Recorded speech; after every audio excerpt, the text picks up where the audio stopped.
علیکم ورحمۃ اللہ وبرکاتہ۔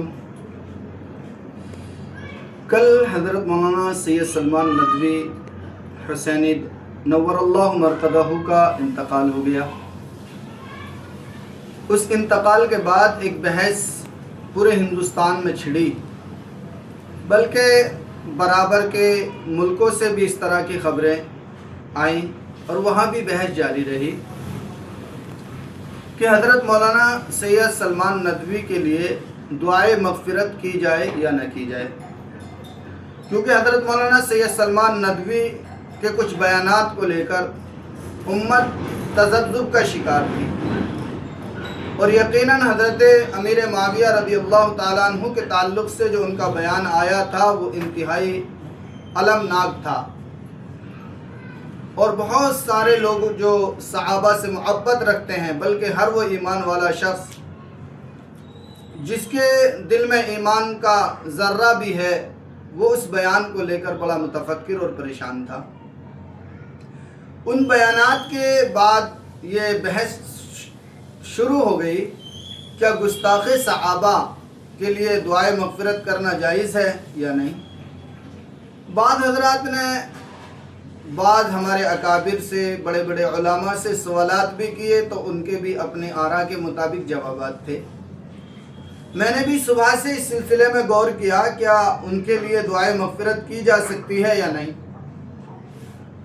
تو فتاویٰ اور کتابوں کو غور کرنے کے بعد معلوم یہ ہوا کہ اگر کوئی شخص صحابہ کی گستاخی کرتا ہے تو اس کی دو قسمیں ہیں۔ پہلی قسم کہ وہ حضرت ابو بکر، حضرت عمر رضی اللہ تعالیٰ عنہ کی صحابیت کا انکار کرتا ہے، آپ کو نازیبا الفاظ کہتا ہے، یا پھر کسی قرآن کی بات کا انکار کرتا ہے، جیسے حضرت عائشہ صدیقہ رضی اللہ تعالیٰ عنہ کا واقعہ ہے کہ قرآن کی آیتیں آپ کی پاک دامنی اور عفت کی قسم کھاتی ہیں، اس کے باوجود کوئی شخص آپ پر لگی ہوئی تہمت کو سچا قرار دیتا ہے کہ یقیناً یہ کام ان سے ہوا ہے، تو یہ شخص کافر ہے۔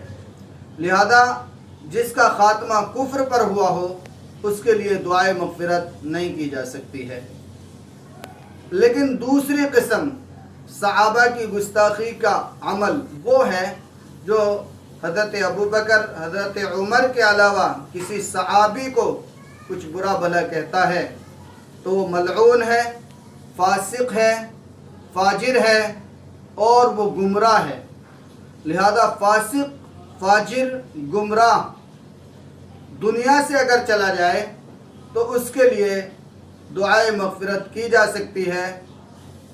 امید ہے کہ اللہ رب العزت اس کی لغزشوں کو معاف فرما کر اس کے معاملے کو آسان فرما دے اور اس کا حساب نیک لوگوں میں شمار کر دے۔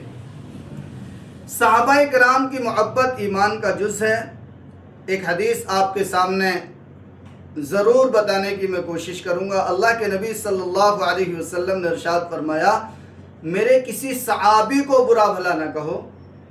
اگر کوئی شخص احد پہاڑ کے برابر بھی سونا اللہ کی راہ میں خرچ کرتا ہے اور میرے صحابی میں سے کوئی صحابی ایک ادنا سا چھوٹا سا کوئی ٹکڑا اللہ کی راہ میں خرچ کرتا ہے تو اس صحابی کا یہ ٹکڑا خرچ کرنا، یہ ذرے کے برابر صدقہ کرنا، یہ بھی اس کے احد پہاڑ سے بڑھا ہوا ہے۔ صحابہ اکرام کے بارے میں اللہ کے رسول صلی اللہ علیہ وسلم اور قرآن مقدس سے فضیلت اور اہمیت ثابت ہے، لہذا ان سے محبت ایمان کا جز اور ایمان کا حصہ ہے۔ جہاں تک بات حضرت مولانا سید سلمان ندوی کی ہے تو ان کے لیے دعائے مغفرت کی جا سکتی ہے، کیونکہ ان کے کلام کے بعد کہیں سے بھی ان کا کفر ثابت نہیں ہوا اور نہ ان کا کوئی فتویٰ اس طرح کا آیا ہے۔ لہذا یہ تحقیق ہے کہ ایسے شخص کے لیے دعائے مغفرت کی جا سکتی ہے۔ السلام علیکم ورحمۃ اللہ وبرکاتہ۔